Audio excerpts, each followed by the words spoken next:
Bien le bonjour mesdames et messieurs, installez-vous confortablement et bienvenue sur le stream. J'espère que vous allez bien.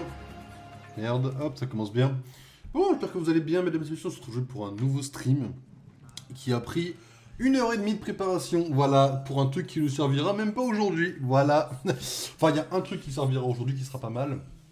Enfin, j'espère, parce que j'ai fait les préparatifs juste avant de lancer le stream. C'était un peu compliqué là ce soir, mesdames et messieurs, c'était un peu compliqué. Et j'ai pas fait énormément de choses aujourd'hui pour la chaîne. J'ai avancé la vidéo de Thunderbolt, ça se fait bien. Et la semaine prochaine, je vais décaler la majorité des projets pour pouvoir essayer de la finir la semaine prochaine. Mais le truc, c'est que là, j'ai passé la majorité de la soirée à essayer d'installer Pokémon Blaze Black et j'ai réussi à installer une version. Je sais même pas si c'est Blaze Black. Et je peux pas vérifier, parce que si je dois vérifier, je dois lancer le jeu, lancer une partie, et j'attendais d'être en stream pour le faire. Voilà. Donc grosso modo, j'ai pas foutu grand chose. Là, je viens de passer 1h30 à vraiment forcer Blaze Black.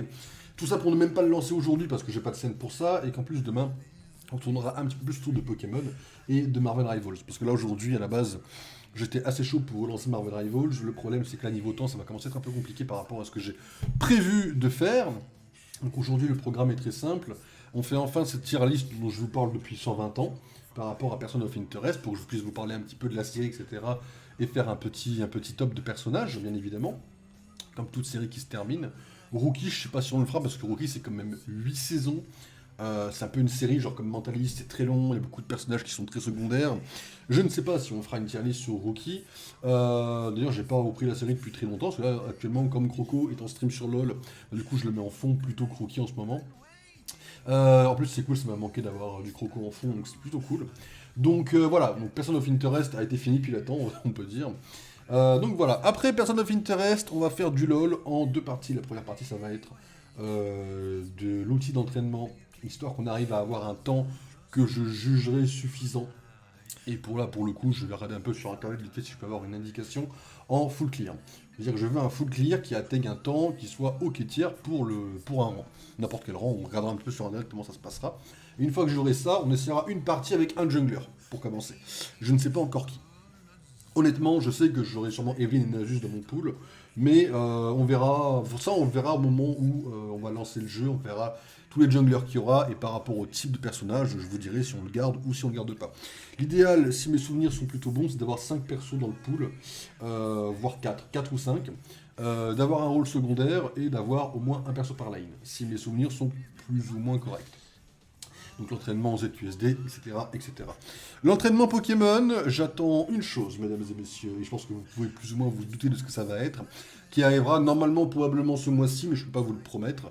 Il y a un petit élément qui va bien se rajouter et qui viendra également, donc il viendra officialiser l'école des DVD et qui se rajoutera à la scène, bien évidemment, pour Pokémon Blaze Black. Je reviendrai sur Blaze Black demain, parce qu'au final, je dirais que je vous ai parlé de Blaze Black dans le planning en mode wouh, le Blaze Black, mais c'est vrai que je ne vais pas parler de pourquoi je vous ai parlé de Blaze Black et pas de Fire Red, je crois, enfin, j'en ai parlé un peu l'autre stream.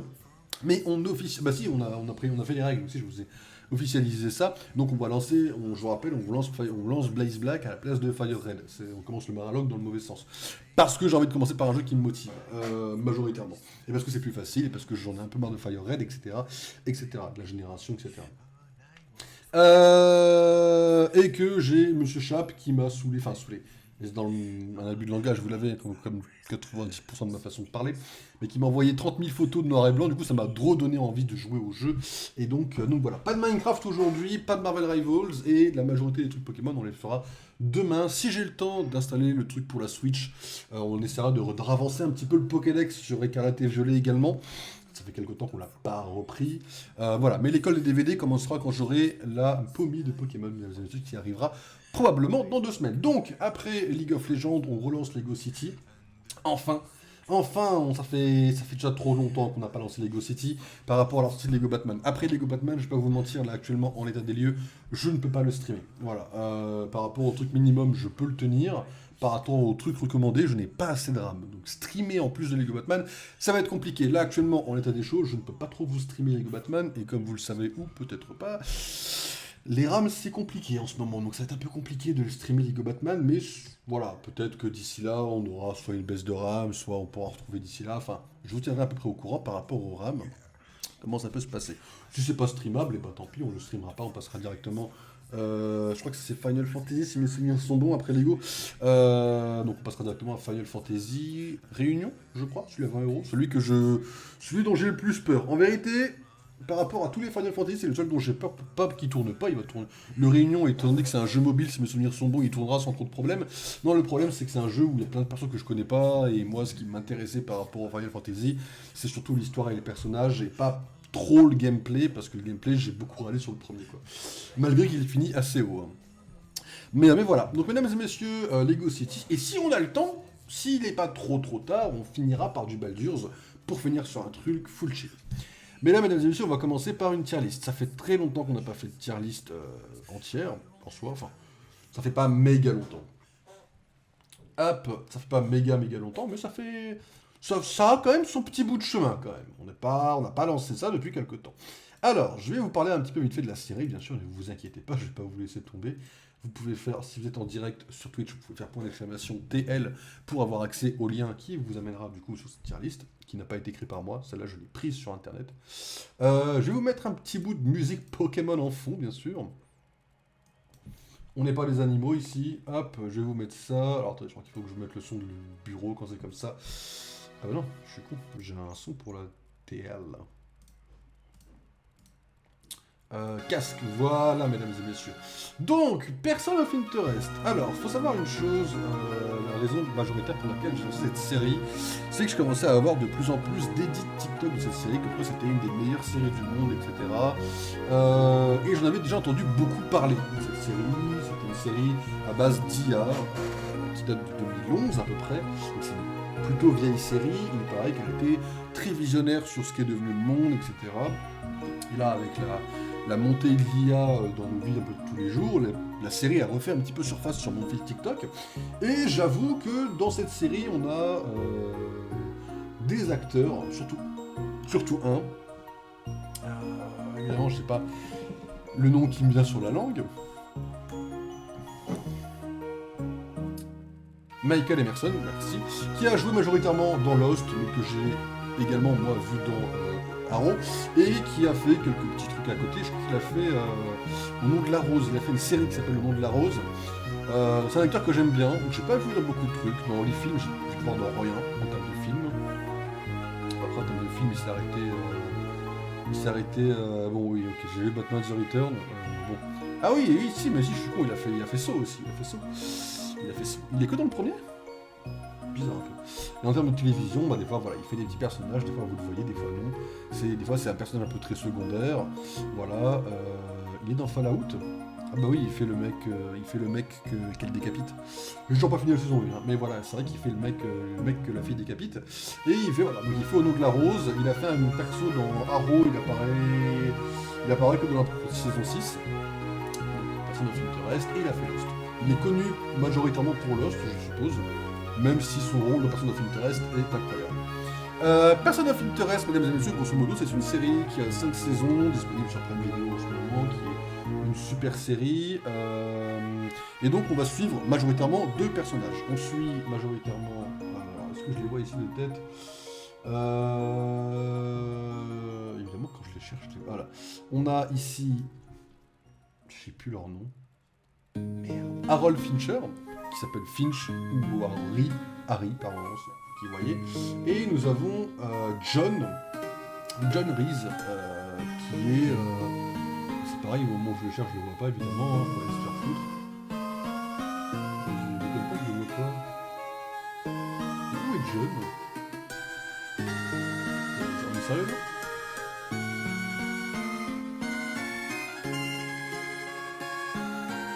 Je deviens complètement aveugle avec le temps, ça ne m'énerve vraiment pas. Hein.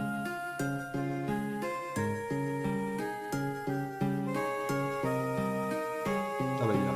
John Reese, alors ce qui est marrant, c'est que je suppose qu'en anglais, la blague est voulue qu'il s'appelle Mr. Reese.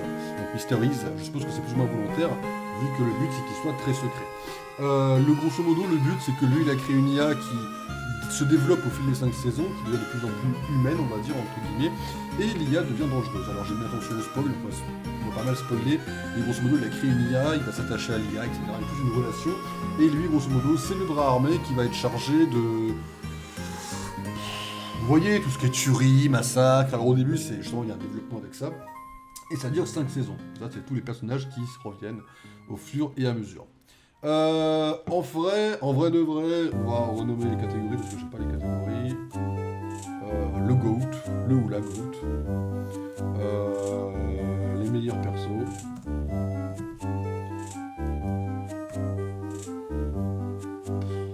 Les bons persos. Les très bons. On va mettre très bons persos. Ça, j'aime pas ça, c'est non par contre. Tu me fais quoi en termes de niveau? Pourquoi celle-là elle est comme ça?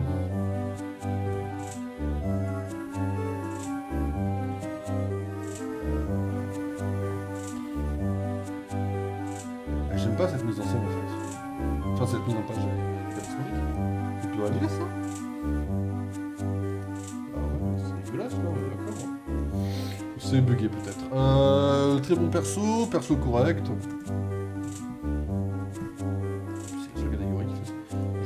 Là, en vrai.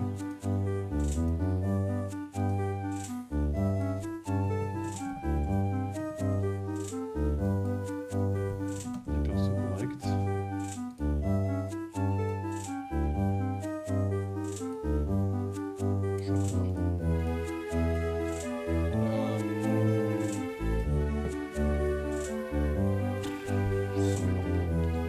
Persos corrects. Les mauvais persos. Pour la poubelle. Je sais honnêtement pas s'il y aura une poubelle. Soyons honnêtes, je n'ai absolument aucune idée s'il y aura une poubelle.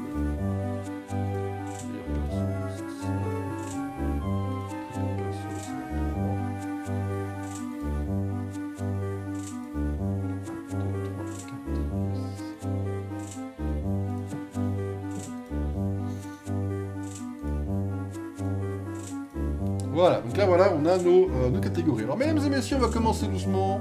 Voilà, je fais des sales zooms parce qu'évidemment j'ai pas leur nom. Oh mais elle, je l'ai pas trop bien en vrai. Alors elle en vrai de vrai, c'est un perso que je vais qualifier de correct. Si c'est celle que je crois, c'est... Alors en fait, John Reese est un agent de la CIA, grosso modo, FBI, ce que vous voulez. C'est un perso un peu, voilà, les forces secrètes. Et elle, c'était son ancienne coéquipière. Alors en fait, elle sert surtout de levier moral pour John en mode son ancienne vie, comment il a changé par rapport à son ancienne vie. C'est surtout ça en fait, c'est surtout un levier. En fait, elle meurt de façon très expéditive une fois qu'elle devient importante dans l'histoire. En fait, ça c'est vraiment, elle apparaît au début de la saison. Au début de la saison, il y a vraiment des petits grains en fait scénaristiques qu'on te balance. On te fait avaler un autre arc narratif pour que tu oublies ce que tu as vu et après on revient dessus. En fait, pendant très longtemps, elle a été un peu mise de côté. Elle est revenue carrément une saison après, je crois elle est revenue saison 2. Et j'étais en mode, ah ouais, j'avais complètement zappé cette fille quoi. Et en vrai, la façon dont elle meurt, la façon dont elle a servi l'histoire, pour moi, c'est pas non plus un perso que je vais trouver. Ouais, elle est là, mais elle est pas marquante par rapport aux autres. En fait, elle se fait effacer par rapport au reste du casting, par rapport au reste de l'histoire. Je trouve qu'elle se fait vraiment effacer. Lui, c'est pareil, lui c'est le monsieur lambda du gouvernement, il n'a aucune importance, c'est un levier du gouvernement random, c'est Osef. Lui par contre, il est très important, même s'il a un point que je trouve un petit peu négatif. Du coup, je vais me permettre de le mettre dans très bon perso. Lui, c'est un perso qui va gérer une organisation qui connaît l'histoire de la machine. Alors, pour faire simple, l'IA de Harold Fincher, on va l'appeler la machine. C'est comme ça qu'il l'appelle dans la série en VF. C'est la machine. D'accord ? Ça, c'est l'IA qui fait le bien. Lui, en grosso modo, il est là pour arrêter la machine, parce que la machine enfreint tout ce qui est, j'ai envie de dire, la liberté des gens. En fait, c'est surtout, ça c'est un des plus gros leviers, mais ça c'est comme Captain America 2, pour le coup, c'est une référence CBM, mais c'est très classique, c'est la surveillance au mépris de la liberté, etc. Et en fait, la machine d'Harold travaille au début pour le gouvernement et doit prévenir les terroristes par rapport à toutes les données, que ce soit les caméras, les messages, etc. En fait, elle lit les données, elle a un algorithme et elle prévoit qui va faire de telles choses. Ça prévoit que les meurtres prémédités, pas les meurtres qui... comme ça. donc les terroristes. Et donc en gros, lui, eh ben, il se trouve qu'apparemment la machine a plus ou moins fait une erreur. Alors ça, je sais plus exactement si c'était une erreur finalement, vous voyez. Mais il se trouve que la machine a plus ou moins fait une erreur et que derrière, son frère a été arrêté et il a été contacté par une personne qu'il ne connaît pas pour arrêter la machine, justement. Donc il a créé une organisation qui est infiltrée un peu partout, qu'il a appelée Vigilante, quelque chose comme ça. Enfin, je sais plus exactement le nom, je l'avais cherché il y a quelques jours et je l'ai pas retenu.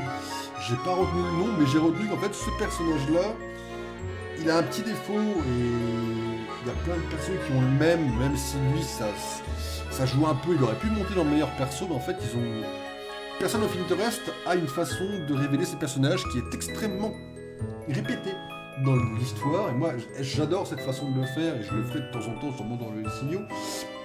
Mais en fait, Person of Interest adore vous faire rentrer plein de personnages un petit peu secondaires dans un gang de méchants.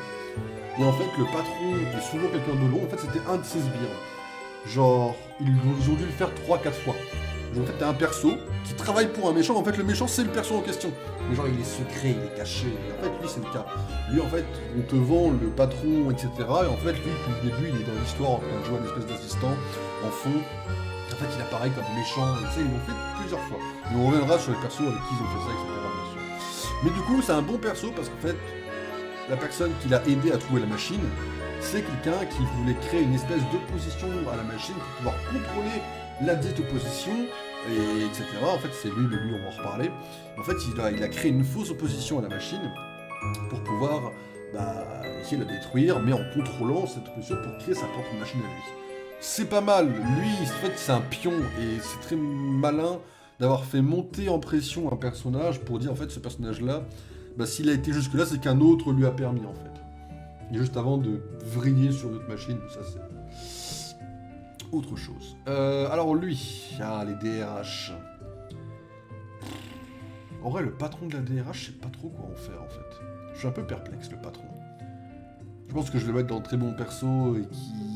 Peut-être qu'il monte, quand on fera un peu, vous savez, quand des fois on liste un peu les listes pour faire quelque chose de plus homogène, des fois, peut-être qu'il montera en meilleur perso. En fait, lui, c'est le patron des DRH. Les DRH, c'est des flics ripoux. En saison 1, et je crois en saison 2 majoritairement, et je crois que le début de la 3 est similaire, on a tout un arc narratif autour de la DRH. La DRH est un réseau de flics qui est pourri, c'est des flics ripoux tout simplement, et on a en saison 1 une très grosse importance avec ça. À chaque fois, t'es là en mode oh, on a eu le patron, en fait, on t'a jamais eu le patron, en fait, le patron il travaille pour la mairie directement. Le personnage est cool, sa chute est cool, mais en fait, la DRH, vers la fin, j'avais l'impression qu'il savait plus trop comment la battre. Alors le perso est cool, mais il manque un peu de charisme pour être vraiment le patron, mais encore une fois, il se heurte en fait à beaucoup d'autres charismatiques personnages. Donc c'est pour ça que c'est un peu compliqué. Mais voilà, je l'aime bien quand même. Il représente quelque part la DRH, même si c'est un petit peu moins que Simmons. Mais Simmons, il a une gueule de méchant, alors que lui, c'est juste un petit peu le mec au fond. Il est pas mal, j'aime bien l'histoire, j'aime bien comment il est devenu méchant, mais finalement, je me dis, est-ce qu'on a vraiment besoin de se rappeler de lui quand on a Simmons? Même si c'est lui le vrai méchant. J'aurais aimé plus de scènes directement entre lui et Elias également, mais on a des scènes interposées qui sont très convaincantes quand même. Et c'est pour ça que je pense qu'il va monter au bout d'un moment dans le meilleur perso, mais ça on verra. Alors... pas le mettre vraiment dans le mauvais, mais on va mettre perso correct à la fin. Je me souviens même pas comment il finit en fait. En fait, lui, c'est un flic, c'est un jeune flic qui se retrouve à travailler pour les flics ripoux, qui se retrouve à espionner cette flic-là, qui grosso modo veut démasquer les ripoux. En fait, lui, c'est le jeune qui est censé dire à la fille oh, j'adore tout ce que vous faites, elle est là en mode oh, j'inspire la jeune génération, mais en fait, lui, c'est un ripou. Je sais plus comment il finit, je sais plus s'il meurt, s'il se fait juste muter quelque part, je ne sais plus comment ça se termine pour lui, et en fait, j'en avais rien à foutre parce que dès le début, j'ai capté que c'était un méchant, et que finalement, j'en avais vraiment, mais alors, rien à tirer du perso. Alors oui, je vais rebondir sur quelque chose. Certes, Person of Interest était une série de faux. Mais j'avoue que la série de faux, il y a de temps en temps où je faisais une petite pause sur ce que je faisais pour la regarder parce que des fois elle devenait extrêmement passionnante. Et je dois avouer que c'est une des séries de fond que j'ai le plus suivi, pour être honnête. même si je l'ai pas beaucoup suivi, mais il y a plein de trucs que je peux vous dire parce que je l'ai quand même vachement bien suivi. Contrairement à un Rookie où il y a 2-3 épisodes où des fois je suis un peu en mode ouais, je dois remettre en arrière parce que j'ai vraiment rien, mais vraiment rien écouté, je suis vraiment perdu, etc. Là, Person of Interest, je peux quand même vous refaire majoritairement l'histoire. Alors lui c'est le meilleur perso, alors lui c'est l'homme de main de lui. Alors lui concrètement il sert pas à grand chose, d'accord, mais il a un lien émotionnel avec lui qui est très fort, avec lui c'est le GOAT. En fait ça fonctionne bien. Les deux ensemble ont une très bonne alchimie et en final, lui c'est un peu le John Reese de lui en fait. C'est un peu l'homme de main, un peu charismatique, entre guillemets. Il joue les flics ripoux, au début tu crois que c'est Elias, en fait c'est juste un homme de main. Il a des scènes un peu stylées, il se fait appeler Scarface parce qu'il a une tête un petit peu chelou. Et à la fin t'es en mode, c'est pas juste un homme de main, c'est son meilleur ami, puis il se fait tuer. Et là t'es en mode waouh, son épisode de mort à lui est très fort. Et alors Elias c'est le premier personnage où ils ont fait le truc du il faut que tu me protèges depuis le début et en fait c'est moi le méchant. À la base c'est censé être un simple témoin, c'est un professeur, en fait lui, grosso modo le début de l'arc narratif de lui c'est il a un clan à New York et dans un des quartiers la Russie a la main mise sur la totalité de tout ce qui est flic ripou, etc. Et lui il arrive, il va dans les bâtiments russes, il devient professeur pour les gamins russes et il apprend à ces gamins à se détacher un petit peu de la mafia russe pour justement qu'ils n'aient pas une nouvelle génération de criminels, plus ou moins. Il apprend à les connaître, il apprend à essayer de les manipuler un peu à sa sauce, et en fait c'est le parrain de la pègre que tout le monde redoute en fait. Et ce mec là c'est un peu le caïd de la série, en fait ça va être le grand mafieux. Au début ça va être un ennemi à abattre, il fait plein de trucs pour ça d'ailleurs, on a plein d'épisodes où il veut abattre toute la mafia pour devenir le seul méchant. C'est lui qui embauche d'ailleurs au début les DRH, parce qu'en fait c'est lui qui contrôle tous les flics ripoux au début de la série. Et en fait au fur et à mesure il va s'attacher à Harold, et Harold et lui vont avoir une relation un petit peu comme grosso modo Magneto et Charles, où ils vont pas avoir le même point de vue sur la violence, ils vont pas avoir le même point de vue sur tout ce qui est justice, etc. Mais par contre, ils vont faire des parties d'échecs ensemble. Et les deux sont des amis très proches, au point que quelque part, un petit peu, Elias connaissent un petit peu plus Harold que John. Ça joue pas à grand chose, pas sur le même domaine, c'est tout. Notamment à l'épisode où lui, il comprend que Harold, il a un fond très sombre. Ce qu'on verra juste après cette révélation. Elias est un très bon perso. Sa mort est un poil bâclé, mais finalement, elle rend hommage au perso. Il est mort comme il est mort, mais l'épisode, en fait, il est mort en héros quelque part et. Ouais, l'épisode était très dur, parce qu'il y a deux persos que j'aime beaucoup qui meurent en même temps, c'est très dur, mais Elias, vraiment le GOAT de la série. Link, en vrai, Link, c'est un perso très correct, en fait. Hein. C'est juste qu'en fait, le perso, c'est un homme de main de Dominique, il se fait tuer d'une façon à servir de levier narratif, mais en fait, on l'a vite oublié. Lui, c'est un mauvais perso. Pourquoi c'est un mauvais perso? Parce que c'est un des persos politiques qui disparaît extrêmement vite de la circulation. On a deux persos politiques dans la série qui ont des acteurs que j'aime beaucoup. Il y a lui, qui joue notamment Carmine Falcone dans la série Gotham, et je sais pas si dans la liste, mais on avait Bertram de The Mentalist, qui était également un homme politique. En fait, les deux sont des hommes politiques, et en fait, on les revoit quasiment jamais. Narrativement, ils sont présents à certains moments, ils servent à quelque chose, mais vers la fin, quand la série devient vraiment intéressante et vraiment qu'elle te prend au trip, bah, ces personnages-là disparaissent. T'es un peu en mode ah, c'est tout. Ah, et ça tombe à plat, quoi, quelque part. Et je suis un peu déçu. Je sais pas sûr. Ah, la série est incroyable, elle se fait dans le top dans le time, mais soyons honnêtes, quelques petits défauts.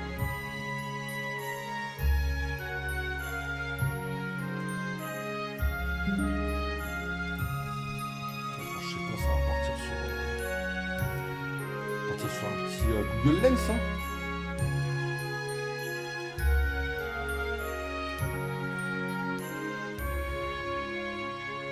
Martine Rousseau, c'est la tueuse en série, ça, non? Enfin, celle qui travaille pour Samaritain. Ouais, c'est ça. Ok, alors elle, c'est une homme de main de Samaritain. Salut Jean! Installe-toi confortablement, bienvenue à toi. Enfin, bienvenue ce soir, quoi.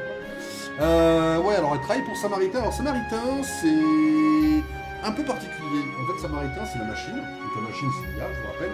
Et Samaritain, c'est la même chose, mais pour le mal. Là où la machine a un point d'ancrage émotionnel, là où Harold lui a appris ce qu'est la morale, etc. Samaritain, elle n'a pas vraiment de morale, elle est en mode le bien pour tout le monde. Et elle travaille pour Samaritain, c'est une tueuse à gages engagée par Samaritain. Bon, c'est une pétasse et elle se fait tuer de façon très jouissive. Sa mort elle est comme ça, tu t'y attends pas, mais elle est cool. En vrai, le perso est correct parce que voilà, mais c'est sans plus, je l'oublie très vite. C'est marrant, je fais de la musique Pokémon sur YouTube pour bosser, j'arrive à de la musique Pokémon aussi. Elle est un peu forte. Elle est un peu forte ici. Je vais baisser un peu. Mais ouais, j'aime bien la musique Pokémon, c'est chill en vrai.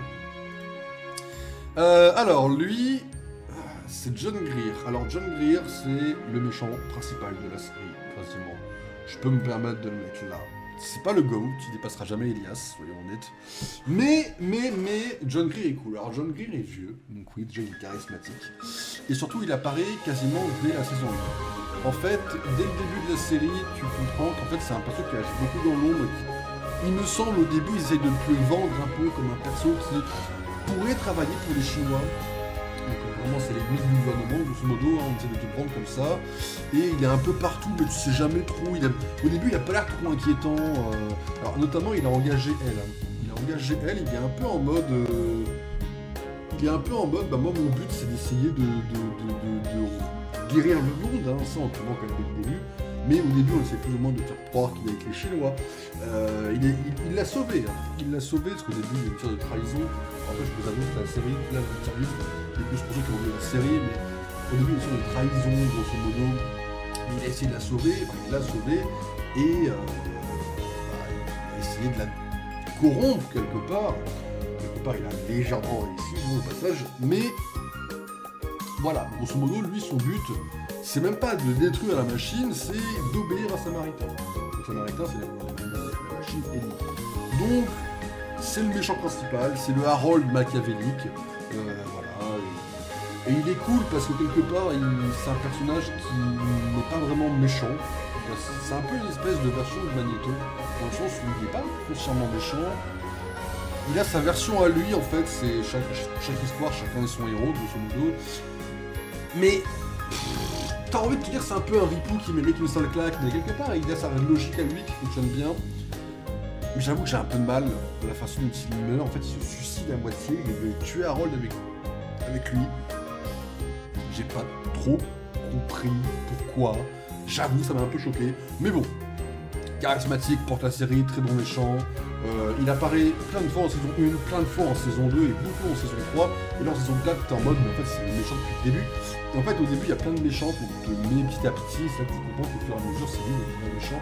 Et c'est très bien fait. La série, narrativement, scénaristiquement, la série est très bien construite, franchement. Toujours ça en bossant. Mais aussi là ça couvre quand même beaucoup ta voix, qui développe des choses où on comprend pas tout. Bah j'espère, je l'ai laissé un peu, j'espère que c'est mieux quand même. Après de base, ah non mais le son TL est très fort en effet, ouais. Même il est plus fort que ma voix en effet. Donc voilà, je vais baisser un peu. My bad, c'est moi qui mets le truc fort par défaut. Alors, elle, c'est lui, mais en mieux. C'est une femme du gouvernement qui travaille directement avec la machine et Samaritain. Sauf que elle, quand elle comprend qu'elle se fait baiser, elle fait quelque chose. Mais elle se fait tuer en plus. C'est la façon dont ça se fait tuer est hardcore. Je pense que je peux me mettre dans le meilleur perso, sans trop de problème. C'est la femme du gouvernement, elle travaille avec la machine, ensuite elle se fait plus ou moins entuber pour travailler avec Samaritain et dégager la machine, et puis juste après elle se comprend qu'elle se fait entuber, que Samaritain n'est pas là pour dégager les terroristes, mais dégager des problèmes autres, et là elle devient contre Samaritain, et elle se fait avoir par Samaritain. C'est normal, mais j'aime bien la façon dont elle se bat. Il y a une scène de torture où elle torture quelqu'un et la personne est censée faire semblant d'être une professeure perdue et bah elle arrive à passer au-dessus. En fait le perso est un peu random au début et après il apparaît comme un perso que j'ai beaucoup aimé suivre. Voilà. Mais encore une fois, elle, c'est comme lui. Elle, ils ont fait le même plot twist en mode c'est la femme de quelqu'un.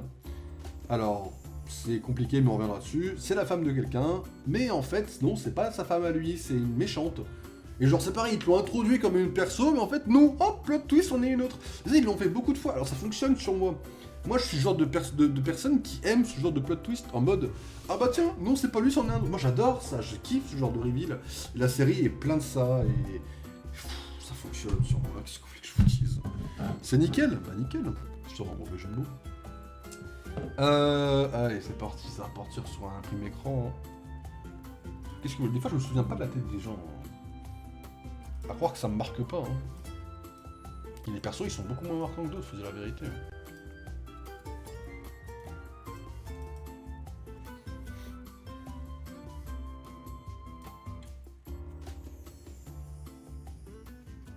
Ah merde.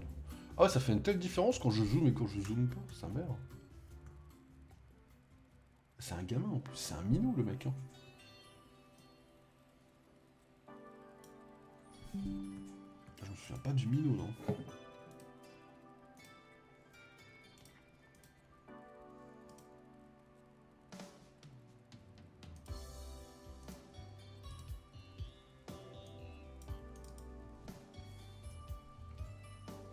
Caleb Philippe, c'est pas le...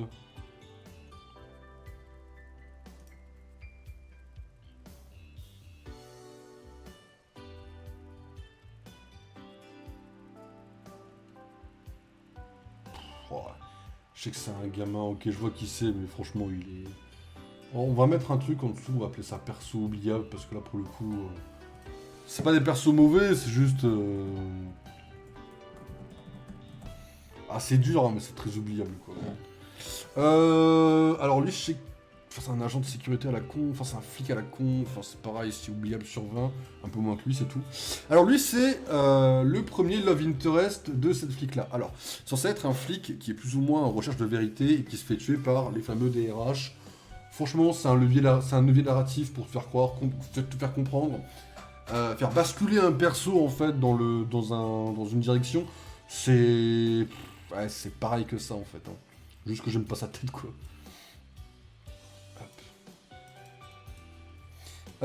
Lui, c'est pareil, c'est le même que lui. Hop, un homme au gouvernement. Harold Finch. En vrai, Harold Finch, ça va là direct, c'est normal. C'est le personnage principal de la série. C'est lui qui a créé la machine. Et en fait, ce qui est marrant avec lui, c'est qu'au début, tu te dis que c'est juste un mec qui veut rester secret et qui veut juste sauver des gens. Et en fait, tu comprends pourquoi il veut sauver des gens. Après, tu te dis, bon, c'est juste un boy scout qui veut sauver des gens parce qu'il a été passif dans sa vie. Là, tu te rends compte que non, c'est pas un boy scout. Parce que là, à la base, moi, ça aurait pu me péter les couilles qu'il soit comme Superman, que ce soit le mec qui veuille vraiment aucune violence, qui est trop lisse, qui m'emmerde. Mais en fait, non. C'est un perso qui, tu comprends qu'il a été dans la voie des ténèbres et que ça lui a pas plu, qu'il a pas pu aller aussi loin. Tu comprends qu'il s'est rappelé que lui-même a réussi à quand même... Alors, la série peut paraître récente, on rappelle qu'elle est de 2011. D'accord. Ils avaient une idée d'IA qui est devenue humaine en 2011. Alors certes, c'est pas l'idée du siècle en 2011, mais par rapport à ce que ça devient aujourd'hui, c'est très réaliste. La série a été assez visionnaire sur ce qu'allaient devenir les IA par rapport à d'autres films où c'est devenu vraiment des choses comme Terminator, comme Ultron. Là, on est vraiment sur quelque chose qui était très visionnaire du point de vue réaliste. C'est un peu comme Black Mirror, quelque part, Person of Interest, mais centré sur les IA. Donc on a le créateur, on a le mec qui est devenu lisse, mais qui n'était pas avant, donc ça passe. On a le point où il devient très ami avec des gens qu'il pensait ne jamais apprécier. On a le point où il se confie au fur et à mesure.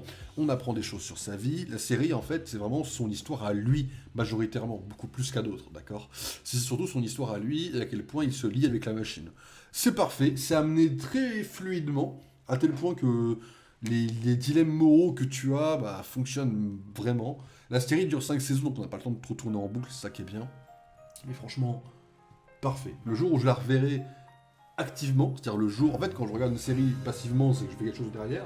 Mais le jour où je regarderai cette série activement, du coup, et que je regarderai vraiment bien focus, je vais vous lâcher des dingueries quand on tombera sur des pomésies sur ça. De toute façon, Person of Interest, je vous en reparlerai pendant les Apple Awards, pour des raisons que vous comprendrez. Alors lui c'est très bon perso. Alors lui c'est... Au début c'est juste un homme de main qui travaille pour elle. C'est un homme du gouvernement, il est là pour tuer les gens, il a une tête de méchant. Il apparaît, au début tu sais pas trop pour qui il bosse. Au début il bossait juste pour lui. Puis après en fait tu te rends compte qu'il bosse pour elle depuis le début, donc lui il a tué lui. C'est genre de triangle un petit peu de hiérarchie qui sont cool. Et à la fin il se sacrifie pour sauver le monde, parce que je te rends compte qu'en fait lui c'est un méchant, parce qu'il travaille pour le gouvernement. Mais en fait, il travaille pour le gouvernement pour sauver les Amériques, les États-Unis, en fait. Son but, c'est de sauver des gens. Il le fait, il est prêt à tuer pour ça, certes. Et en fait, il a formé quand même Samine, Donc certes, c'est un méchant, mais à la fin, tu te rends compte qu'il est méchant pour de bonnes raisons, parce qu'il veut quand même, il obéit à la hiérarchie, mais il n'est pas non plus complètement aveugle. Et à la fin, il se sacrifie pour la sauver elle, et sauver, globalement, l'idée même des États-Unis, etc., et empêcher Vigilance, donc lui, de gagner. Et sa mort est plutôt efficace, je reconnais. Alors, le lieutenant Carter, évidemment, le lieutenant Carter, ça va aller directement dans le meilleur perso, et je pense que pour le coup, elle va même aller devant Greer.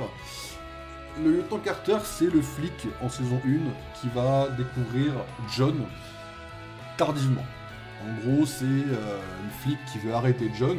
Le classique, ça dans beaucoup de séries entre 2010 et 2015, le genre de perso dans des séries un petit peu d'action ou de flics, vous avez beaucoup ce perso un petit peu comme dans Arrow, comme dans, alors pas Mentalist, pas forcément Blacklist non plus. En fait, vous savez, ce genre de duo, vous suivez un personnage qui fait le bien, mais en enfreignant un petit peu les règles, et le flic va le démasquer, et ensuite le flic va travailler avec lui, il y aura des petits moments de tension, puis le flic va réussir à adoucir le personnage, etc. Et ça, c'est ce personnage-là, c'est Carter. Carter est cette flic-là, qui va apprendre que, voilà, la vie, c'est pas que les règles des flics, etc. Enfin, personnage très classique sur le papier.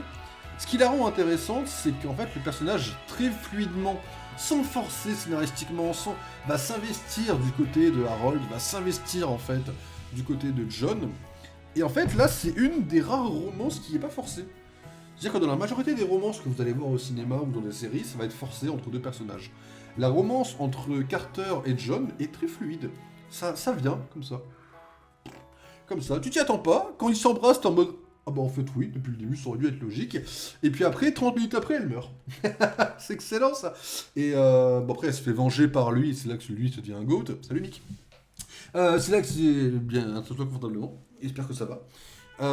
J'ai pas eu de cadeau depuis 2 jours sur Pokémon Go. Voilà, petite pique gratuite pour dire que je suis allé pour rien. Et voilà. Après, on n'a pas réussi le défi de 500 Pokémon. J'en ai capturé que 50 quoi. Non, mais ça, j'ai pas été au top de la performance quoi. Mais du coup, donc elle se fait tuer au bout de 30 minutes. Et puis en fait, au début, j'étais en mode bon, voilà, elle est morte. C'est tout. Et il y a des flashbacks. Et c'est des flashbacks très intéressants. Surtout, il y a un moment où t'as l'impression que tu fais un flashback entre John et elle. Mais en fait, non, c'est John qui hallucine qu'il est en train de mourir depuis le moment. Et j'étais en mode waouh. Et en fait, ça. En fait, elle te met un choc au point que tu l'oublies jamais dans la série. Elle va créer un espèce d'héritage. Et en fait, vous voyez ce genre de série où t'as des persos qui meurent. Il y a un film que j'ai vu cette année ou l'année dernière, une espèce de comédie française qui a voulu traiter autour du deuil. Et j'ai trouvé que c'était le pire traitement de deuil que j'ai jamais vu de l'histoire du cinéma. Parce que là, ils ont pas compris comment traiter le deuil alors que c'était le film tourné autour de ça, c'était une dinguerie. Et en fait, la série là a fait l'inverse, c'est qu'autour de la mort de ce personnage, ils ont réussi à créer un héritage qui découle sans être redondant, sans être chiant, mais en réussissant à refaire revivre de l'émotion de sa mort. Voilà, donc c'est très bien fait. Je désinstallé, patron, désolé. Non mais t'inquiète, Voilà, j'avais le Pokémon Go, voilà, j'étais triste quoi. Bon après, en vrai de vrai, j'avoue, quand je l'allume, j'envoie des cadeaux, je ferme l'application quoi. Voilà quoi. Bon, lui, le perso est drôle. Non, le perso est très drôle, pas de soucis, mais en vrai, il manque à la dernière saison quoi. C'est un perso qu'ils ont... En fait, c'est un numéro. En fait, à la base, ils lui ont sauvé la vie. Sauf qu'il a capté... Bon, en plus, ils lui ont sauvé la vie de façon très random parce qu'il était juste chiant. Ils s'en foutaient. C'était à un moment donné où ils n'avaient pas envie de sauver le numéro en plus. Donc ils étaient vraiment en mode bon, on va te sauver la vie, mais on n'a pas envie. Au début de la saison 2, je crois que c'est le premier épisode de la saison 2, je crois. Puis après, il revient. Il le resauve plus tard, et puis il les aide, et puis... En fait, il manque à la dernière saison, surtout un épisode très spécial. Et on a trouvé mieux que lui pour faire revenir, quoi. Mais ça, c'est... bon. Vous aurez des cadeaux dans 4 mois, vous inquiétez pas. Par contre, si vous avez besoin d'offrir des cadeaux pour une visite ponctuelle, je peux le réinstaller. Non, c'est gentil, c'est gentil. Non, mais c'était juste, voilà, moi, à la base, je l'avais rallumé parce que justement, je me suis dit que, voilà, fallait que j'en offre, parce que je sais qu'il y a des gens qui sont pas dans des grandes villes comme moi, donc ils ont besoin de cadeaux, quoi. Parce que je sais que, là où je suis, je peux avoir des Pokéstop tout le temps, quoi. Je sais qu'il y a des gens, ils ont besoin de Pokéstop, quoi. Ou de cadeaux pour avoir des Pokéballs, des potions, tout ça, quoi. Mais voilà, je suis altruiste, je pense aux autres, quoi, c'est... Non, je déconne, mais c'est gentil, c'est gentil. Alors lui, c'est le deuxième flic, c'est le lieutenant Fusco. Alors Fusco, c'est comme Carter, c'est un peu le flic qui va se lier en fait dans l'histoire de John, mais en fait c'est à l'inverse. C'est-à-dire que lui, c'est pas celui qui va sauver le héros, c'est celui qui va se faire sauver. À la base, c'est un flic ripou, sauf que John va dire, comme t'es ripou, soit je te balance, soit tu m'obéis. Et en fait, au fur et à mesure, tu vas créer une espèce de liaison entre les deux personnages. Et c'est un peu bizarre. En fait, au début, Fusco efface beaucoup Carter, était un peu en mode ah. Et en fait, très vite, quand elle devient intéressante, lui, il disparaît. Et même lui, au début, il est en mode ah ouais, donc elle, comme elle est gentille, bah, elle fait des bons trucs, et moi, je reste un ripou toute ma vie, c'est ça. Même lui, en fait, il veut avoir sa rédemption, mais la série lui donne pas. Et même lui, il râle. C'est RP parce qu'il râle de ça. Et moi, je suis en mode mais pitié, donnez-lui, quoi. Et pour que lui ait son moment de gloire, elle est morte. Une fois qu'elle est morte, il est revenu et il a brillé sur la série. J'étais en mode oh, c'est trop bien, mais elle est morte, quoi. Et ça me fait un peu chier, j'aurais aimé que les deux brillent en même temps. Et ce que j'aime bien, c'est que toute l'histoire de la machine, il lui révèle qu'à la dernière saison. Et j'aime bien la façon dont il veut s'investir, la façon dont il veut devenir un bon flic. Ça fonctionne bien. En vrai, je me permets de le mettre au même niveau qu'elle. Elle a un héritage. Dans sa mort, elle a vraiment servi la série, donc je me permets de la mettre quand même là. Moi, j'avais des tâches où il fallait offrir des cadeaux, donc je vous remercie. Ils m'ont donné un autre Celebi encore, du coup j'en ai un en Shiny et un en normal. Tranquille le flex, quoi. Tu vas faire comme Hugo, tu vas chercher tous les jeux pour mettre tes Celebi sur toutes les ligues ou... Oh voilà, c'est jamais quoi. Alors, on a lui. Alors lui... J'aime bien sa tête, il est dans beaucoup de séries politiques, j'aime bien cet acteur, il est dans House of Cards, il est dans Insaisissable, il joue un agent du FBI. Souvent il joue soit un politicien un peu connard, soit un agent des flics que t'aimes jamais, quoi. Et là il joue un agent de la CIA. En fait je suis tenté de le mettre en très bon perso, mais ça va être entre les deux, donc on va le mettre là et on verra quand on lissera la liste, si on a besoin de le faire monter ou pas. C'est un agent de la CIA qui va tuer elle, justement. C'est pareil, il apparaît au début, t'es en mode ah ouais, il est un peu stylé, puis il se fait choper, puis il disparaît pendant une saison quasiment. Tu le revois, il se fait tuer. Sa tête sauve le truc, c'est pas non plus un excellent perso, mais le mettre en perso correct, ça me fait mal, quoi. Après, j'ai envie de dire qu'il était un peu plus drôle, lui. Oh, ça se joue entre les deux, quoi. J'aurais déjà un dans Pokémon X en prenant celui de Pokébank. Celui de Pokébank? Ok, je sais pas qu'il y en avait un de Pokémon, mais ok. Bon, lui c'est le vieux dans Breaking Bad. C'est marrant parce qu'il joue le père d'Elias. Il est très oubliable, sur le papier, on peut le mettre là parce que quelque part on sait plus trop comment. Enfin, il se fait tuer, oui, mais t'es un peu en mode bon, bah, il se fait juste tuer. Bon. Quelque part, il est oubliable, quoi. C'est le père d'Elias qui se fait tuer. Basta, quoi. Lui, c'est un agent du FBI qui veut traquer John avec elle. Puis il se rend compte que elle c'est une ripou, puis lui il meurt. Bon. C'est très classique, hein, on se fait juste chier sur un personnage qui est correct parce qu'il sert à quelque chose, mais franchement, tu t'en fous. Il y a quelques persos random. En fait, les persos incroyables sont tous incroyables. Soyons honnêtes, il y a beaucoup de meilleurs persos, mais bon, les persos corrects, il y en a quand même quelques-uns, quoi. Et encore, lui, il y a un monde où il monte là, quoi. C'est à l'époque, mais t'inquiète, je l'ai pris en 2016 aussi. Mais j'ai pas le droit de dire le contraire.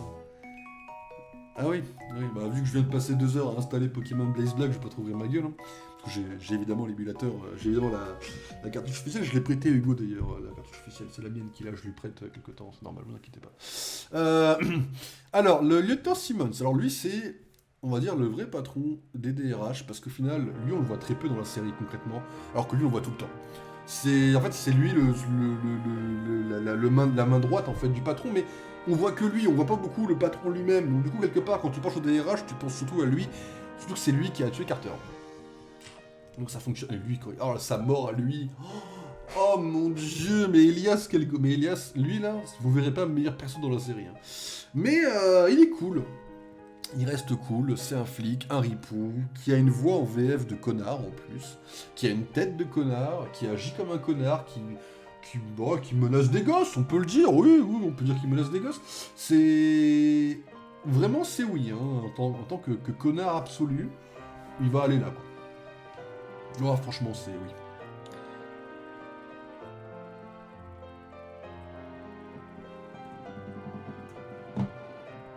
Sa tête me dit quelque chose, mais je serais incapable de vous dire quel rôle il a dans la série en fait.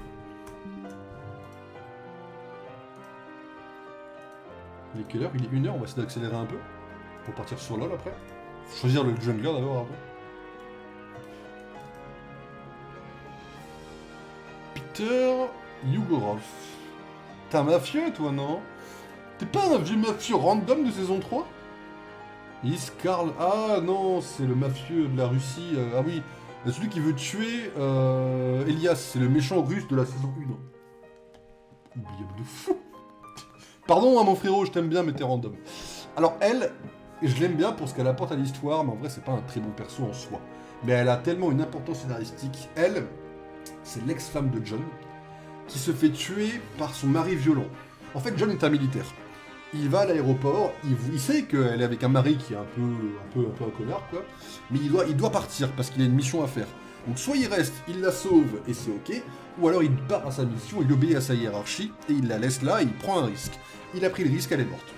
Voilà. Et en fait, par rapport à John, t'as un épisode qui est très important où il voit qu'un des numéros qu'il doit sauver, bah, c'est un mec, ou non, c'est une femme qui va se faire taper par son mari, et lui il devient très violent.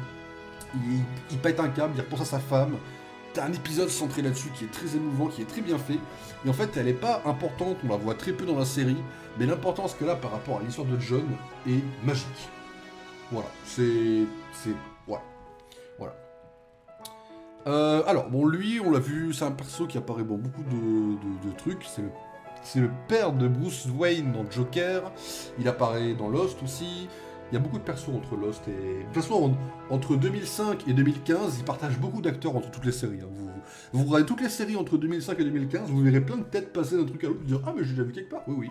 Il y a plein d'acteurs qui ont pris plein de rôles, surtout pour l'argent, je suppose, mais c'est normal. Mais du coup, ils ont plein de rôles à droite, à gauche, ils apparaissent là, t'es en mode « Oh, c'est trop bien !» Mais lui en fait partie. Alors, lui, il joue le meilleur ami de lui. Et il a créé la machine, c'est le co-créateur de la machine qui se fait tuer parce que ce qu'a fait Harold, c'est-à-dire sauver des gens, lui il l'a fait avant. Sauf que lui il s'est fait choper, du coup ils l'ont tué. Il a un bon penchant en termes d'élan scénaristique pour te faire comprendre que Harold, s'il est gentil, c'est grâce à lui majoritairement.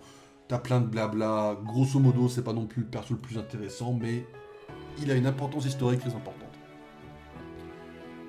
Elle, c'est perso correct par là quoi. En vrai, elle, c'est une agente du gouvernement qui se fait tuer très rapidement, elle est random. T'as le nom, t'es content, c'est fini, quoi, ça va très vite. La musique de N en fond, en vrai, la musique, je peux vous mentir, j'ai choisi un truc, il y a de la musique de la 2G, ça fait mal. C'est A Calm Mysterious Pokémon Music Playlist to Work, Study, Relax To. Voilà, je me suis dit que ce serait sympa. Il y a de la musique de la 2G de temps en temps, je me dis je fais un effort, je vais tanker, je ferai avec, quoi. Alors, elle, c'est Grace. Grace, c'est sa femme à lui. IRL en plus. Mais c'est sa femme à lui. Et elle croit que lui, il est mort. Et pendant toute la série, des fois, elle apparaît très rapidement. Il y a des petits moments où elle apparaît, où il te rappelle qu'elle existe. Et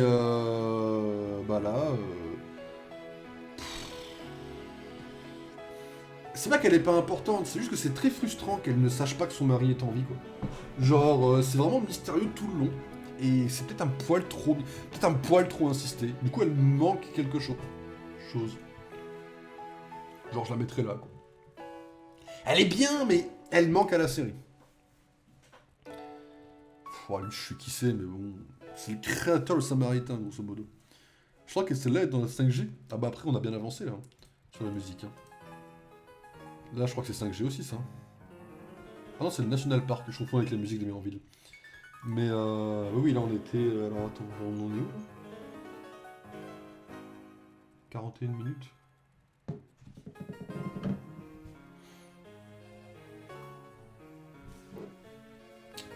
Alors oui, il était dans le 5G, mais je sais pas à quel moment c'est marrant. Après il y a une loupe, le reste c'est une loupe là. Ah non, c'est la même musique en boucle là, ok, après oui c'est une loupe du reste, ok. Donc du coup... Lui, c'est le créateur de Samaritain. Alors, Samaritain, c'est la machine ennemie. Il apparaît un épisode, il se fait tuer juste après. Mais il est cool dans le moment où il fait semblant d'être fou. Et qu'elle, elle se fait passer pour sa femme, alors que c'est pas sa femme, hein. Et qui dit, non, mais je suis sûr que c'est pas ma femme, j'aime bien le moment, mais soyons honnêtes, c'est un perso qui apparaît, qui a sa petite apparition, il est sympa, il a son petit moment à lui. Mais franchement, on l'oublie très vite, quoi. Et les persos qui apparaissent 3 épisodes... Je crois que lui, c'est un... Je crois que c'est un pirate ou une connerie comme ça, mais je suis pas sûr de moi, donc je vais pas dire de la merde. Je crois que c'est un pirate qui apparaît vite fait. saison 2 ou 3, ou c'est l'ancien, non? Rick Dillinger. Ah oui. Alors, ah oui, si, c'est bon, ok, je me souviens, my bad, c'est pas du tout lui. Rick Dillinger, c'est l'ancien John. En gros, Harold a engagé John pour être le gros bras, pour porter les flingues et tout. Lui, c'est le premier. Et en fait, c'est un personnage qui, comparé à John, n'a pas su faire main basse sur son passé et qui a mal vrillé, qui a voulu tuer des gens, etc. Et il a voulu se faire de l'argent facile et il s'est fait tuer. Le perso a une très bonne importance scénaristique, pareil, mais soyons honnêtes, il est oublié très vite. Ceci dit, son épisode qui va sur lui fonctionne. Parce que t'es en mode, ah ouais, c'est... Ah ouais, quoi, c'est... Ok, John, s'il est mal tourné, quoi. Et c'est un très bon what if, c'est un très bon passif. J'aime bien, donc ça va là. Elle, en fait, c'est pareil. Il y a plein de persos qui apparaissent pas beaucoup, mais qui ont une importance très marquante. Elle, c'est une gamine qui se fait manipuler par Samaritain. Et j'aime bien parce que t'es en mode... C'est une gosse, dans la série je crois qu'elle a entre 16 et 18 ans de grand max. Harold essaie de la raisonner, mais en fait c'est une gamine qui est trop têtue. Donc elle plonge en Samaritain, elle bosse pour Samaritain, et après elle revient, alors tu l'oublies. Au début tu te dis, vas-y c'est juste un épisode pour te faire comprendre comment Samaritain recrute des gens. En fait après elle revient, et t'es en mode, vas-y elle se fait manipuler la pauvre. Non non, elle bosse toujours pour Samaritain, elle vient de lui baiser la gueule. Et ça fonctionne parce que c'est une gamine, donc... T'es émotif, tu te dis putain, le méritait pas, et la machine devient méchante, parce que tu te dis que pour arriver à sauver le monde, elle est un peu comme. Samaritain est un peu comme Ultron, mais on reviendra dessus, vous verrez dans quel sens. Quoi. Bon, lui, c'est un agent du gouvernement qui se rend compte que. En essayant de tuer sa copine, il se rend compte qu'en fait le gouvernement c'est de la merde, et c'est tout. Ah, le perso est cool, hein, l'acteur je l'aime bien, parce que je l'ai vu dans 2-3 trucs, mais soyons honnêtes, c'est pas non plus le mec le plus important. Quoi. Et elle me dit quelque chose, mais je sais plus d'où, évidemment. Voilà. C'est marrant parce que vraiment, elle a une tête où je sais que je l'ai vue dans la série, mais je serais incapable de vous dire quel rôle elle avait. Ça va être chaud. Je vous rassure, avec les personnages de Pokémon, on n'aura pas ce problème. Floyd Jeremiah Burkett. Ah mais elle travaille pour Dominique, c'est littéralement une random, c'est juste un homme de main numéro 5 quoi. D'accord, oui bah écoute, tu vas aller ici. Hein. Voilà. Alors elle, c'est une fille qu'on voit plusieurs fois dans la série. C'est une espèce d'arnaqueuse qui essaye de faire sa vie en vendant de la drogue, en volant de la drogue. Après elle travaille pour Dominique, mais en fait non. Et à la fin, quand elle travaille pour la machine, là je crois que c'est l'épisode banger, mais ça on reviendra sur la machine avec lui notamment. Il manque le 3ème, je suis un peu déçu. Mais elle est cool. Franchement, elle fait du bon taf. En vrai de vrai, je la mets là quoi. Elle s'appelle Harper. Elle a un côté marquant parce que la série le fait bien. Elle le fait trop peu, mais elle le fait bien. Elle ramène des persos qui ont été des numéros, qui ont été sauvés par John. Ils les font revenir dans des rôles importants, qui sont utiles pour John ou qui sont utiles pour d'autres. Il y a un épisode précis, mais ça je vous ai dit qu'on y reviendrait. La psy, c'est poubelle. En saison 4, ils sont obligés d'avoir des identités secrètes. John devient policier. Et elle, quand John part un peu trop en vrille, elle devient la psy à qui il doit parler pour aller mieux, quoi. Surtout pour parler de la mort de Carter, surtout. Et en fait, cette psy vont essayer de créer une pseudo-relation amoureuse dans la série. Et j'avoue que j'ai pas matché. La pseudo-relation amoureuse, il rencontre ses parents à elle, mais je y croyais pas trop parce que... Je sais pas, je trouve qu'elle a pas trop de charisme dans son acting, elle est pas marquante, c'est juste la psychologue qui au final ne sait jamais quelle vie il mène vraiment. En vrai on se fait chier quand elle apparaît, enfin c'est pas méchant contre elle, mais juste on se fait chier quoi, Ils ont essayé de créer une pseudo-relation pour remplacer Carter et pas trop déborder sur Sabine. On souffle, en vrai, on souffle. Alors lui par contre, lui il vient se taper une petite place ici. Et il se fait carry par un épisode précis. Alors lui, c'est un espèce de riche, c'est un riche connard, qui aime bien boire, se pourrer la gueule, tout ça, puis il commence à se faire cibler par des gens, et en fait, c'est un inconscient. Au début de la série, sa première apparition, je crois que c'est en saison 3, sur les 5 du coup, c'est quand même la moitié déjà. C'est un connard qui aime boire. Quand il va fuir en Russie pour se sauver la vie, il appelle ses potes, etc. Enfin bref, c'est un gros con. Il réapparaît plus tard, tranquillement. Il réapparaît, puis t'es en mode, il sauve John. Mais au début, tu te dis, ah, c'est peut-être une menace. Non. En fait, lui, à la fin, il travaille pour la machine. La gentille, hein, du coup. Il travaille pour la machine avec 2 autres, donc Harper et un autre qui est pas dans la liste, mais j'aime beaucoup l'acteur parce qu'il est apparu dans Gotham. Et c'est un acteur qui a des yeux qui sont très hypnotisants. Je sais pas si je peux vous choper de l'acteur. Gotham, Son of Carmine Falcon. J'aime beaucoup l'acteur parce qu'il a un regard. Voilà. Alors Mario Calvi. Mario Calvi, acteur. Pas moyen d'avoir le Kijuma dans Gotham. Regarde-moi dans les yeux, c'est marrant. James Carpinello. Regardez-moi cet acteur, je trouve qu'il a un regard qui est très... J'aime pas ça, c'est bien parce que j'aime pas... J'ai du mal à accrocher sa tête, vous voyez, mais son regard, il a un truc dans le regard qui m'hypnotise, quoi, c'est... J'arrive pas à savoir ce que... Voilà. Et en fait, ce mec joue le troisième trio entre eux deux pour travailler pour la machine. Et ça fonctionne parce que c'est un personnage qui était un burger, etc. Mais lui, c'est... Voilà, lui, il arrive, c'est un riche, il travaille pour la machine, il sauve des vies. Et quant à la reveal, j'étais en mode, mais c'est un des meilleurs épisodes de la série, quoi. La machine en vrai, ça finit forcément en GOAT. La machine, on la suit, c'est pareil, c'est le second personnage principal, au-delà de John, je trouve, dans la série. La machine, tu suis sa POV depuis le début de la série. Tu apprends à évoluer avec elle, au début, tu la prends juste comme une machine. Première saison, elle te donne juste des numéros. Tu sais pas trop comment au début. Elle donne des numéros de sécurité via des codes, etc. Quand elle t'appelle, etc. T'es un peu en mode, ouais, c'est juste une machine. Plus t'avances, plus t'es en mode, mais en fait, la machine, elle devient vivante. Et dans la saison 5, il lui donne un corps. Et j'étais en mode, what? Ouais, d'accord, là, ils l'ont vraiment rendue vivante. Et j'aime bien, parce que ça fonctionne. C'est pas forcé, et ça fonctionne très bien. Et là, la différence avec Samaritain, c'est qu'elle a des codes moraux. Genre, il est en mode, essaye de ne pas tuer des gens. Mais ça reste une machine, et des fois, elle est calculatrice, elle est froide, elle est pragmatique, et des fois, quand il faut tuer quelqu'un, elle le dit. Et cette relation entre les deux, quand elle va dire faut tuer quelqu'un pour sauver plein d'autres gens, et qu'ils ne le font pas, et du coup, tu te rends compte qu'elle avait raison, et là, ils sont en mode, elle a voulu tuer quelqu'un, donc ils croient plus en la machine. Mais à un moment donné, la machine ne croit plus en eux, parce qu'ils ont été méchants, mais waouh, il y a plein de trucs, et scénaristiquement, c'est très intéressant, et la machine est une des raisons pour lesquelles j'ai vraiment accroché la série.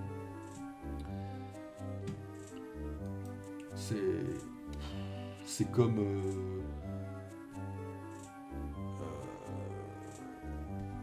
c'est comme lui là. En fait, c'est un personnage, c'est un acteur que tu croises en plein de trucs. Je l'ai vu dans Suits, je l'ai vu dans Blacklist, je l'ai vu dans Person of Interest, je l'ai vu dans plein de séries que j'ai dû oublier. Il joue plein de rôles. Souvent, c'est des rôles de connards qui jouent une voix très grave, un peu comme ça. Un peu à Nick Fury, un peu du pauvre quelque part au niveau de la voix. Et ça match niveau voix, hein, mais... Le perso est cool dans la série, c'est un flic ripou. Bon, c'est le flic ripou numéro 5, quoi. Et juste, j'aime bien l'acteur, quoi. Donc bon, oui, il gagne des places parce que j'aime bien l'acteur, mais bon... c'est correct, oublié sans plus. Un peu, il meurt à la fin, quoi. Enfin, non, il est en prison, je crois. En plus, il meurt pas, lui. Bon, random, quoi. John, John, évidemment, vous vous doutez bien que ça prend meilleur perso. John est le troisième personnage principal de la série, c'est l'agent de la CIA qui travaille pour Harold, etc. Banger, hein, sa mort m'a fait chialer. Et en vrai, une série de fond, il y a très peu de fois où sur une série de fond, je vais chialer. Parce que la série de fond, en général, je suis pas attaché à la série, parce que je la regarde pas vraiment, vous voyez. L'épisode final, je l'ai regardé vraiment en full focus. J'en ai chialé. Voilà, alors je dis pas que j'ai chialé en mode... j'étais les bras comme ça, et que non, mais j'avais vraiment des larmes qui coulaient sans m'arrêter, quoi.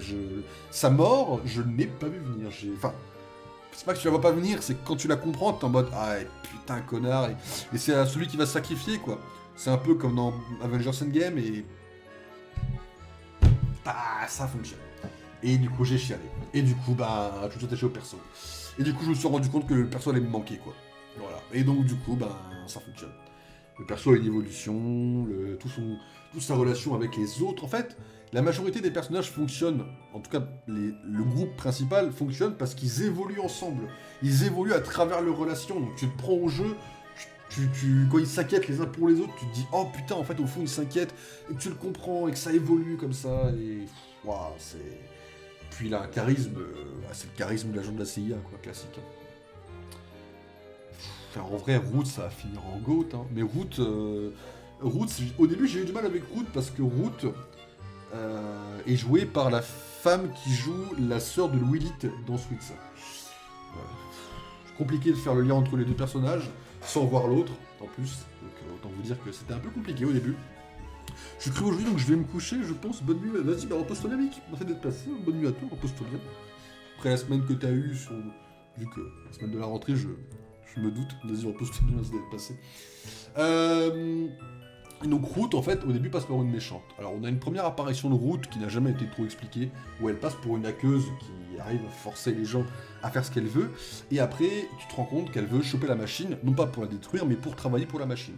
La gentille, encore une fois. Alors, malheureusement, il y a des moments où j'ai, du coup, moins suivi la série. Je ne sais pas comment elle se retrouve avec un appareil auditif qui fait qu'elle est en contact constant avec la machine. Mais là, tu as un lien, c'est fusionnel avec la machine. Il y a des moments, quand elle ne parle pas à la machine, elle devient malade. Genre, vraiment, elle ne peut pas se passer de la machine. Pour elle, la machine, c'est... Donc déjà, c'est une sauveuse, c'est une déesse, mais elle a besoin de parler à cette machine. Elle a besoin d'être connectée à la machine. Voilà, donc... Encore une fois, elle se lie avec d'amitié avec les personnages. Il y a des moments où elle remet en doute la machine, alors c'est très rapide, mais ça fonctionne. Quand elle joue la tristesse, ça fonctionne très bien. Quand elle perd Samine, au début, j'étais un peu en mode, c'est un peu bizarre la relation entre Samine et elle. C'est une relation d'amour auquel je ne croyais pas trop. Mais quand tu vois à quel point elle est perdue sans elle, avec la fameuse phrase, c'est quand tu perds quelque chose que tu te rends compte à quel point c'est important, ça fonctionne. Et j'étais en mode, bah ça fonctionne tellement bien, c'est impressionnant à quel point ça fonctionne. Le personnage est cool, sa mort, tu refuses d'y croire parce qu'il faut aller se faire foutre, mais bon. La mort est dure parce qu'elle intervient vraiment comme ça et tu te dis mais comment tu meurs comme ça, et en fait si elle meurt étant oh putain c'est trop...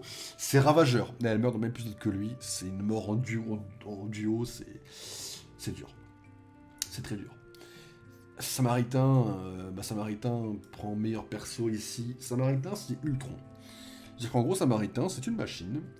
Et en fait, la différence, c'est que là où Harold contrôle sa machine, John Greer ne contrôle pas Samaritain. Il travaille pour Samaritain. Lui-même le dit, c'est ce qu'il veut. Hein. Il dit, non, je veux pas... Quand Samaritain est connecté au réseau, Samaritain, la première question qu'il pose, c'est « Qu'est-ce que je peux faire pour vous ?» Et lui, il est en mode « Non, c'est pas qu'est-ce que vous pouvez faire pour moi, c'est qu'est-ce que je peux faire pour vous. » Lui, il laisse Samaritain prendre le contrôle. Et Samaritain devient très importante. Samaritain est même la menace principale. Il y a plein de trucs à la con. Il y a plein de façons différentes de voir Samaritain. C'est que, en fait, t'as des moments où Samaritain est très brutal, que ça prend un assassin, ça l'engage et ça tue des gens. Et il y a des moments où Samaritain est très fourbe. Genre, il te fait des petits, vous savez, des petits grésillements de temps en temps. Ben, il s'en sert pour faire passer des petits messages codés. Il infiltre les caméras, il y a des moments de Secret Invasion qui sont moins bien en termes d'infiltration et d'espionnage que ce que fait Samaritain. En fait, Samaritain, il est prêt à tuer des gens pour sauver des vies. Genre, à un moment donné, t'as une scientifique qui va trouver un remède contre la famine, donc les gens vont moins mourir, donc il va y avoir une surpopulation. Samaritain, lui, il fait des prévisionnels, il voit qu'il y a 50% de chance que si la scientifique trouve la bonne invention, bah ça va tuer des gens plus qu'en sauver, donc elle a tué la scientifique. Voilà. Mais avant ça, elle a fait plein de simulations. Elle a essayé de l'empêcher de continuer sa recette plein de fois, mais jamais elle s'arrête, etc. Donc c'est un peu comme Ultron, même si c'est moins pire, parce que Ultron, lui, il a vu Internet, il s'est dit, pour sauver l'humanité, il faut la détruire. Samaritain, c'est pareil, mais plus dosé, ça reste plus... C'est plus un scalpel. Samaritain est beaucoup plus discrète. Mais la relation qu'il y a entre Samaritain et la machine, elle veut pas la détruire, elle veut être avec elle, enfin... Il y a tout un délire, vraiment, qui se construit, et Samaritain est vraiment un perso qui est très bien écrit. Et c'est marrant parce que Samaritain ne parle pas vraiment, même s'il y a quelques lignes de dialogue, parce que ça reste une machine qui parle, comme la machine d'ailleurs. Mais Samaritain, majoritairement, tu le vois pas en fait. C'est des codes de ligne, et juste tu vois ces hommes de main, mais tu vois pas Samaritain. Et en fait, Samaritain apparaît comme une ombre qui fonctionne dans la série. C'est impressionnant, je vous dis, la série, c'est... Samir, en fait, elle est passée de j'ai eu du mal à un des meilleurs persos en vérité. En fait, Samir, quand elle a apparu, j'étais en mode, mais attends, mais ils me font quoi là? C'était un moment où j'étais vraiment dans la série à fond, et t'as un moment où tu t'arrêtes et tu suis juste Samir. Et je tombe, mais tu me fais quoi là? Et en fait, Samir, c'est un peu comme John, c'est pour ça que j'ai eu du mal au début, c'est un peu la John au féminin. C'est une fille qui a un passé, son passé c'était tuer tout le monde, et c'est comme John. John il a eu un passé, son passé c'était tuer tout le monde. Les deux ont eu un passé similaire, et j'avais peur qu'il y ait un côté doublon. Au début, il y a un côté un peu doublon quand elle apparaît, et après elle se détache, elle devient un autre personnage, elle a un autre caractère. Lui, il a réussi à s'adoucir extrêmement vite au contact d'Harold, elle est restée plus longtemps une tueuse, plus longtemps une menace, mais pour les bonnes raisons. Elle a voulu travailler pour la machine, etc. Elle travaillait au début pour le gouvernement, mais après elle les a trahis, donc il y a des relations entre les personnages qui se créent, etc. Des dualités, ça fonctionne bien. Et au bout d'un moment, ben, elle se fait tuer. T'as l'impression qu'elle se fait tuer. Mais en fait, elle se fait à moitié manipuler. Et puis après, elle commence à vivre des simulations, à tel point que dans les simulations, elle se suicide, plein de fois en boucle, et pour pas aider les méchants, attention. Et du coup, ben, à chaque fois, sur la dernière saison, t'as tout un jeu entre eux. Est-ce que c'est une réalité? Est-ce que c'est de la simulation? Et t'as un côté où elle perd pied avec la réalité, qui est très similaire avec une machine. Mais du coup, quand la machine vit ça, bah, tu comprends un peu plus comment elle vit ça. En gros, vous imaginez que bah, vous vivez la même vie en boucle, mais vous pouvez pas, si vous devez vous suicider, vous ne savez pas si vous vous suicidez dans la vraie vie ou dans une simulation. Donc à tel point qu'à un moment donné, vous tuez des gens dans la vraie vie ou dans la simulation, etc. En fait, elle se fait manipuler mentalement. Hein. C'est un lavage de cerveau, slash, on te brise mentalement, quoi. Et à ce moment-là, elle devient extrêmement attachante, extrêmement touchante, et elle survit à la série. Je l'aurais pas mis dans le lot des persos qui auraient survécu à la série. Ça fait bizarre, mais c'est cool. Elle est très cool, franchement. Et son contact avec elle, quand les deux... Quand tu sais comment les deux ont commencé et comment elles ont fini, tu te dis c'est un peu touchant quelque part. Mais voilà. Le seul problème, c'est que Samir, au début, c'est un peu trop le clone de John. Mais sinon, elle est cool, franchement. Mais t'es qui? Mais les 3 prochains, c'est qui, là? Je vais passer pour un connard, mais je... C'est un ripou, non? Je crois que c'est le... Ah, je crois que c'est le lieutenant Styles. Je crois que si c'est lui, on va pouvoir se marrer un peu.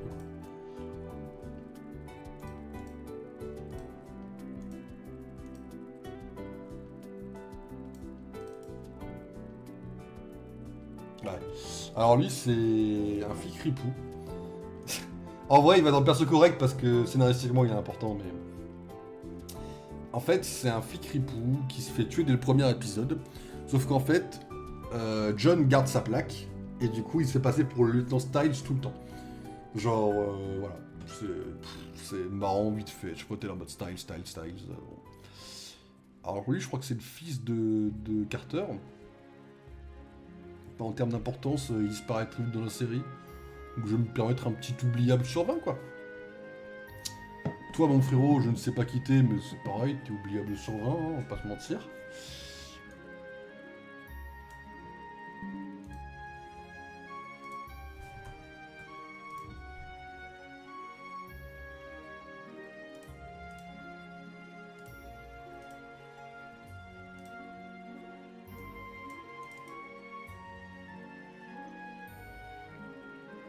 Tyrell Evans.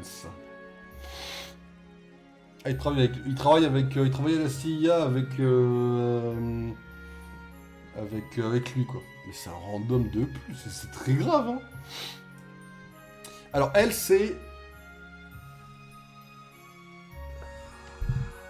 elle s'appelle Zoé, mais je sais plus son deuxième nom. Elle s'appelle Zoé, et on t'introduit Zoé comme une espèce de... on va dire femme un peu à tout faire, on va dire, entre guillemets. C'est pas une mercenaire qui va aller tuer des gens, mais elle va cacher des secrets. Elle va aller récupérer par exemple un flingue à l'école, qui était le flingue qu'un gosse avait amené, mais qui appartenait à un sénateur. Pour cacher un petit peu. Elle est un peu, vous voyez, l'intermédiaire dans certaines transactions, etc. Et en fait, elle se lie d'amitié avec John, et après, t'as un début de relation amoureuse entre les deux qui fonctionne. Et là, c'est le seul point négatif de la relation avec Carter, c'est que autant quand John et Carter s'embrassent, c'est très naturel, et que je me suis dit, ok, c'est ok. Bah, en fait, avec Zoé, la relation était plus forte, je trouve. Et le problème, c'est que Zoé, bah, elle disparaît dans la série après. En saison 5, je crois qu'elle n'apparaît quasiment pas. Voilà, une apparition très rapide dans un bureau. Le perso, pour moi, est mauvais, parce que je suis déçu. Elle est pas mauvaise parce que le perso est mal écrit ou quoi, elle est mauvaise parce que je suis déçu de ne pas l'avoir revue en fin de saison, en fin de série, en fait, tout simplement. Travaillant pour la machine, avec John, on n'a même pas sa réaction à la mort de John, et je suis sûr qu'elle n'aura pas pleuré, mais qu'elle aurait fait un petit deuil ou quelque chose comme ça. J'aurais aimé la revoir en fin de série. J'aurais aimé. Dominique. Dominique, faut un peu aller se faire foutre, parce que, encore une fois, on est sur le même genre de reveal. Mais, j'aime bien son histoire. Je pense que je vais me permettre de le mettre là. Dominique, c'est encore un perso. Encore. un perso où on te dit, oh là là, Dominique c'est le patron d'un nouveau gang. Et lui il s'appelle Mike, Mike le petit l'ours, vous le regardez comme ça. Et il travaille pour Dominique, mais c'est un petit toutou qui se fait fumer la gueule par Samir, quoi. Et en fait tu te rends compte qu'en fait Mike l'ours, c'est Dominique. Encore, on te fait le même coup 2 fois d'affilée, enfin 3-4 fois. Et en fait c'est un peu gros, mais ça passe, parce que lui c'est un peu un connard. Bon, tu te rends compte que c'est juste un mafieux beaucoup plus violent qu'Elias. Ses façons sont beaucoup plus extrêmes, il bosse comme un connard, mais il veut avoir le même lien avec John que Elias a. Mais il l'aura pas, évidemment, il y a une histoire de relation de pouvoir, et il a un côté plus mémorable que lui, en termes de dualité avec Elias. Et sa mort est causée par Samaritain. Samaritain, vraiment, à la fin de la saison 4, elle s'est dit, mais en fait, tu ne comprends pas, si je veux calmer le monde, je calme le monde. Et elle a fait tuer tous les méchants autour, quasiment. Enfin, c'est une dinguerie. Mais il est bien comme méchant, il a un côté charismatique, il a un côté où il se fait facilement avoir. Quand il se fait baiser par Elias, la relation entre Elias et Dominique est très puissante en termes de sarcasme, de dualité, de... Ça match. Ça match. Est-ce que tu vas prendre mon coco, toi, hein? Tu vas prendre un coup de capture d'écran, hein?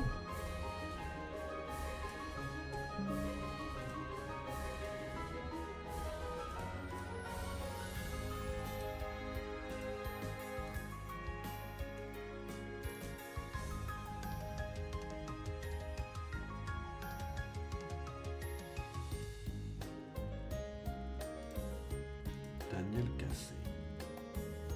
Oh mais c'est un random, enfin je sais même plus son vrai rôle exactement, je peux autant le mettre directement ici, voilà. Alors lui c'est un homme de main, mais pour le coup il est vraiment random, mais... Enfin... Il est pas oubliable, juste... S'en fout quoi. C'est un homme de main de plus. C'est juste... Il a...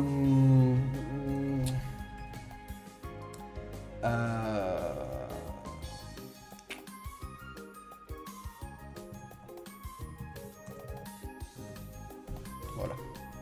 Vous voyez ça là? Ça c'est un mème qui est très connu, je pense que vous avez dû le voir quelques fois sur internet. Vous savez que ce mème vient de cette série? Là c'est John, là c'est Ruth, là c'est l'homme de main à la con, et là c'est Martine, la blonde, c'est elle là. Voilà. Ça c'est le mème, je le connais depuis... Oh, je le connais depuis tellement longtemps. Et en fait c'est l'un de Person of Interest. Et quand je l'ai vu, j'étais en mode... En fait quand j'ai vu l'église, je l'ai vu lui s'asseoir, j'ai vu elle avec un flingue, j'étais en mode... Oh oui. Oh oui. Et là j'ai kiffé ce moment, premier degré, j'ai kiffé de comprendre que le même venait de là quoi.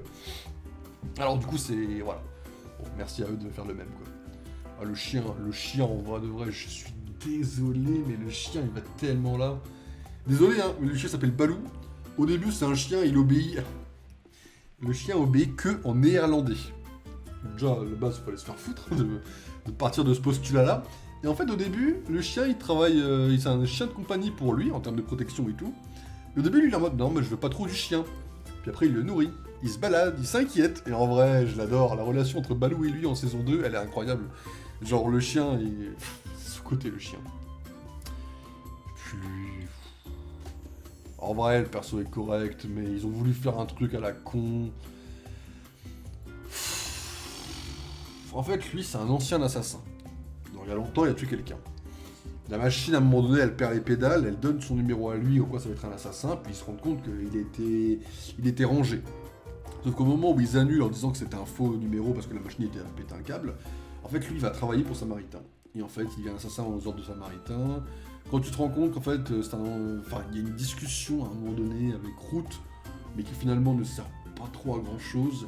Il a une espèce de vite fait en mode il hésite, en mode semi-rédemption, en fait non. C'est compliqué, à la fin il part en vrille. Enfin, le personnage, j'ai l'impression qu'il savait pas trop où est-ce qu'ils allaient trop aller avec, et il est cool, hein. Il est pas mauvais, mais t'as envie de te dire pourquoi, quoi. Laissez-moi tranquille, quoi. C'est... Ouais. Mais ok. Bon, ouais, tu montes là déjà, toi. Hop. Vas-y, y a pas de souci, allez. On va monter comme ça. Ah, ça me fait chier hein, d'avoir des poubelles des mauvaises personnes, il faut dire les choses telles qu'elles sont. Mais ouais, en vrai, ça va mieux comme ça. En vrai. Allez, voilà, monter. Ouais. On va mettre list du coup. En vrai, la série est très bien. Il manque deux personnes dans la tier list, à mon avis. Il manque le trio, le dernier personnage du trio avec les gens qui bossent pour la machine, l'ancien braqueur, et il manque la voix. La voix, c'est un méchant qui est très mystérieux. En mode, il apparaît, c'est juste une voix au début. Et en fait, il réapparaît en saison 5 et Harold pète un câble et le fait tuer par Elias, et j'adore ce moment-là, quoi. Non, en vrai, ça mérite tellement ça. Oh oui. Oh, la liste est parfaite en vrai.